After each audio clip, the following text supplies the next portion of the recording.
Okay, so we're at number 8. Number 8 says Ames has 4 small books and 6 large books. So we can do 1, 2, 3. There's my 4 small books. And then 1, 2, 3, 4, 5, 6. There's my 6 large books.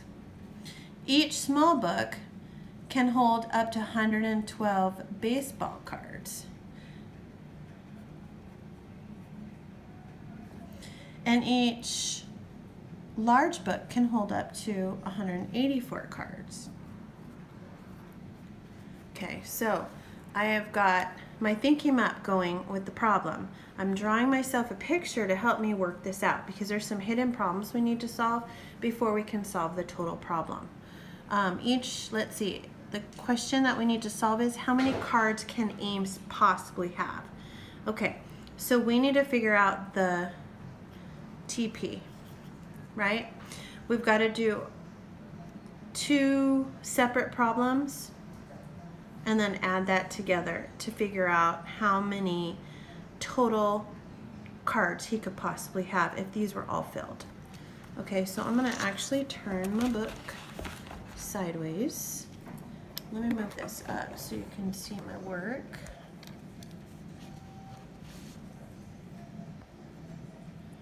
There we go.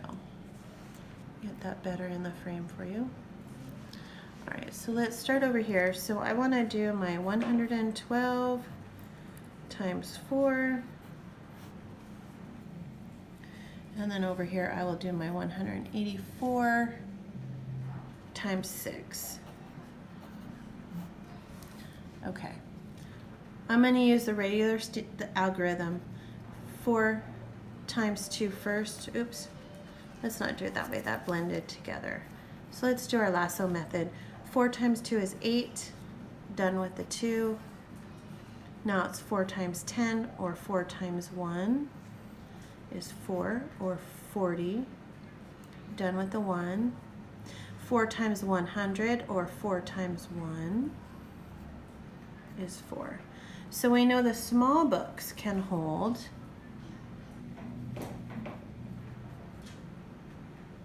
448 cards. I'm labeling it so you don't get confused. Okay, now let's deal with the large books. Again, 6 times 4 is 24. Carry the 2 over. I'm done with the 4, so I can make that a 0. It's 6 times 80, or 6 times 8 is 48. Plus 2 is 50. Done with the 8, I can also make that a 0. Now I'm multiplying 6 times 100, or 6 times 1 is 6, plus 5 is 11. So the large books can hold 1,104 cards. And those are the large books. So now I have to add these 2 together in order to get the total amount. Right? Whoops, sorry, you can't see that. I need to add 448 plus 1,104. And I'm going to turn it back around because I'm running out of room in my box. And I'm going to put it up here, 1,104 plus 448. Make our place value lines. 8, 9, 10, 11, 12, 4, 5, 4, 5, 1. 1,552 cards. So if he had all of those books filled, he would be able to fill them with that many cards. And again, I have circled it so that when my teacher goes and looks, she'll be able to see that is my final answer for number 8, and here are my partial products here. All right, let's move on to number 9. And number 9 says, over the 13 weeks of summer, Presley works at a soda shop. She earns $56 each week. A says to make an area model to solve it using PPs. Okay, our partial products. Then B says how much does Presley earn? So we want the total earnings for those 13 weeks.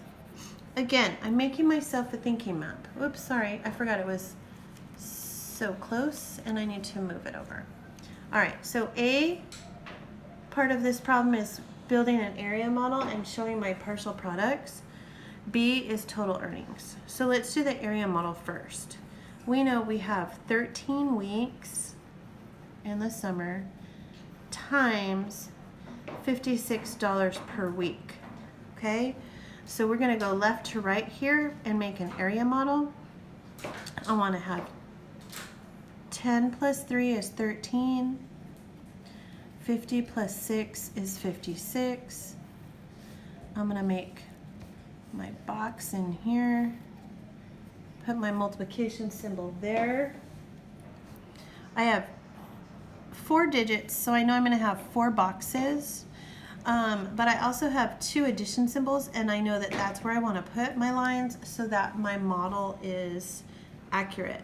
In this box, I'm going to do 10 times 50. In this box, I'm going to do 10 times 6.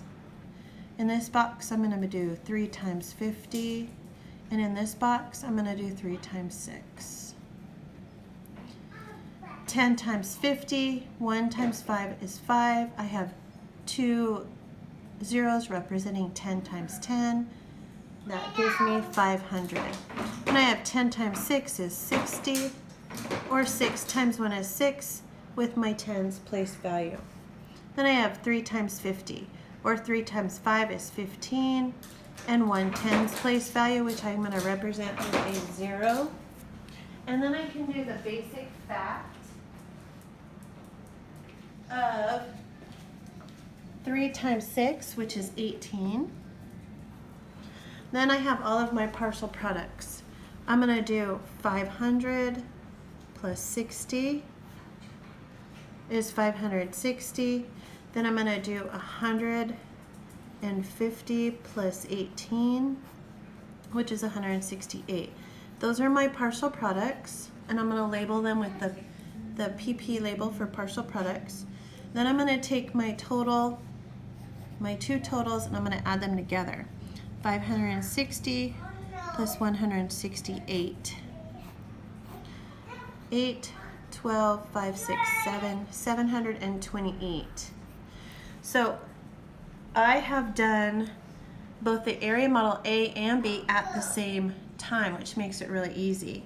So I'm going to label A here, and then I'm going to circle here, and then I'm going to put B here. There's my label, so that when my teacher, namely me, looks at your work, I can tell that you know what an area model is in partial products, and you've labeled it.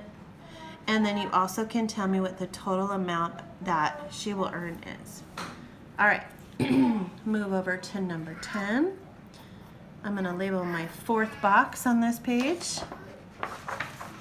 And the problem says, Guy drove 42,456 miles last year. So I'm going to do last year, and I'm going to write the amount here, 42,456 miles. Then, so far this year, he has driven 35,193 miles. 35,193 miles,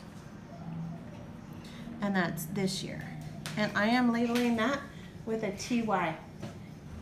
Okay, so we want to find out, let's say hello to Paisley. She's enjoying our problem today. How many more miles would he need to drive to make the total miles the same for both years? Well, we know that we're finding the difference, right? How many more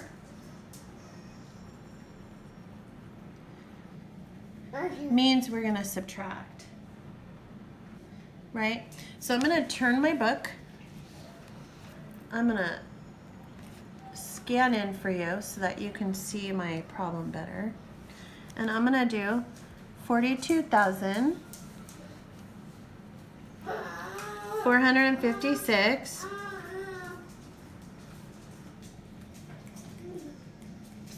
Kelly, it's okay, you can leave it open. And I'm going to subtract 35,193. Now I turned my book sideways because I don't like to work harder, I like to work smarter. And one of the things that the lines do, as we've talked about a million times, it makes place value lines for me, so I'm guaranteed to have my place values lined up. 6 minus 3 is 3. I cannot take 9 from 5. I'm going to borrow from the hundreds, make the 4 a 300, and I'm going to plunk those 10 tens over there. 15 minus 9 is 6. 300 minus 100 is 200. I cannot take 5,000 from 2,000, so I'm going to borrow from the 10,000s place value. There's my 10,000s right there. 12 minus 5. Well, remember, if you can't think straight away of what the difference is, count up from 5 till you get to 12. Well, I know that 5 plus 5 is 10, so that's 5. And then 12 is 2 away from 10, so 5, 6, 7, right? 7 plus 5 is 12. So the difference is 7,263 miles. Okay, let's go to the next one. Number 11. But first I'm going to make my 4 quadrants on my page so that I can use one quadrant. This is topic 1 through 4, review. Got my heading up there. I've got my number 11 in my box.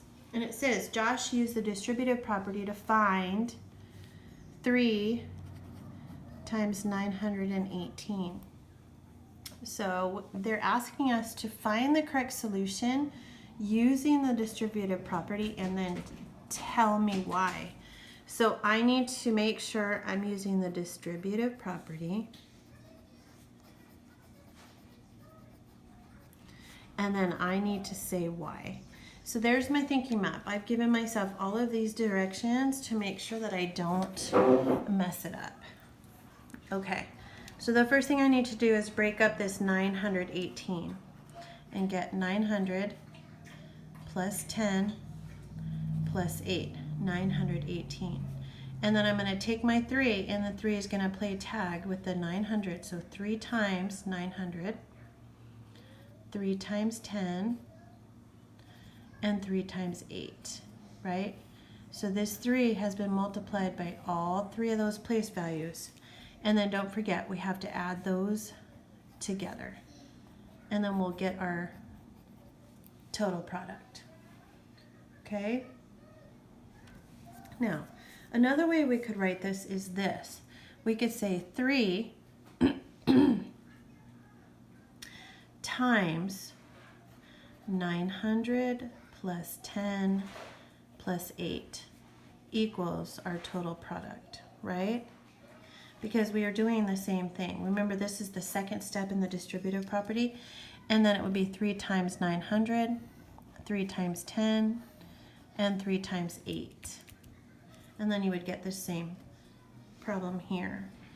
So 3 times 9 is 27, and then we have 2 eyeballs because we're multiplying by the hundreds place value. 100 times 27 is 2,700. Then we're going to add 3 times 10, which is 30, and then we're going to add together 3 times 8, which is 24, to get our total product. Now I want to stack it, so I'm going to take my 30 and put it underneath, and my 24 and put it underneath. Don't forget to make your place value lines so that you don't lose track of your place value. 4, whoops, just like I did. Look at that. Ones, tens, hundred, thousands. So 4, 5, 7, I'm squeezing in there, and 2, So I have a total product of 2,754 is my TP. All right, and so we would look at the model. A is 918 times 3, which gives us 2,754. And that is correct in the answer, but it's not the distributive property, so we would not choose that. B says 3 times 9 plus 1 plus 8. That doesn't even make sense because the place values are lost. So it can't be B. And then C says 3 times 900 plus 10 plus 8 equals 2,700 or 2,700 plus 30 plus 24, which equals 2,754. This is correct. We would choose C. Whoops. So the answer that matches what we did is definitely C. Now why? We've already done the math here. We just need to put it in words. The distributive property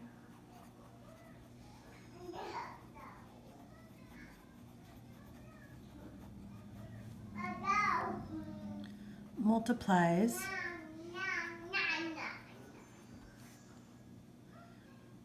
three with, whoops, every place value.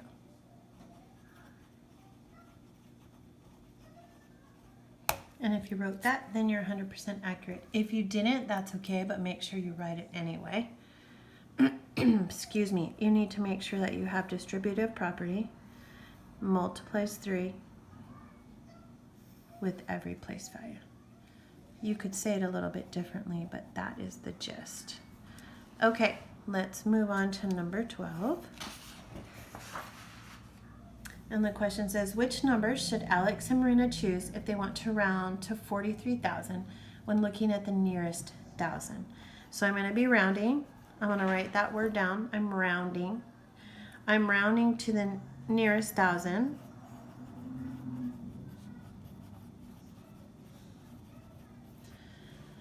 And I have to explain why. And I'm going to put it up there so I don't forget. And then I have all of these numbers. So let's write them down. A, 42,499. B, 42,532.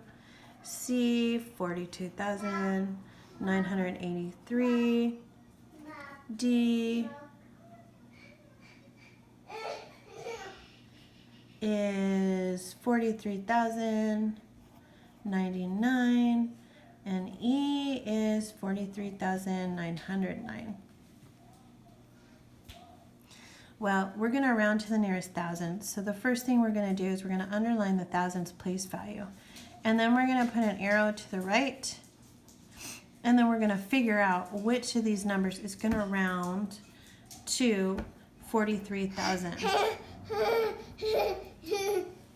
want to help me? Paisley wants to help. Yeah, you're going to sit on my lap and help? Okay. So, Paisley says that the boss is the number to the right, and she's absolutely correct. This number is 4 or less, so we're going to let the 2 rest, so we would round it to 42,000. We're going to look at B. 5 or higher. We're going to add 1 more to the score of 2, so that would round to 43,000. Yep, she agrees. Then we're looking at the number 9. That's definitely 5 or more, so we're going to add 1 to the score here, and that will be round to 43,000 as well. And then 0 is 4 or less, so we're going to let the 3 rest, and that will round down to 43,000. You're loud. You're loud. Can you say hi? Hi. Say hi, kids. Hi. 9 is 4 more. We would add 1 to our 3 score, and that would round up to 44,000. So, if they were looking for numbers that would round to 43,000, they would be able to choose B, C, and D. And we've already talked about why, right? If you put these on a number line, these numbers would be closer to 43,000 than they would 44 or 42. When rounding, here's our explain it. When rounding,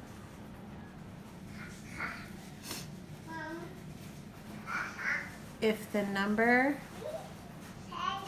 to the right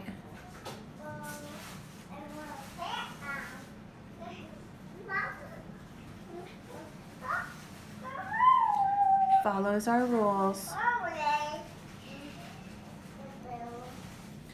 then, not then, and makes our place value closer to 43,000, then that is the number we choose, or we want, right? And Paisley agrees. Okay, I want you to go to number 13, give it a try, and then watch the next video.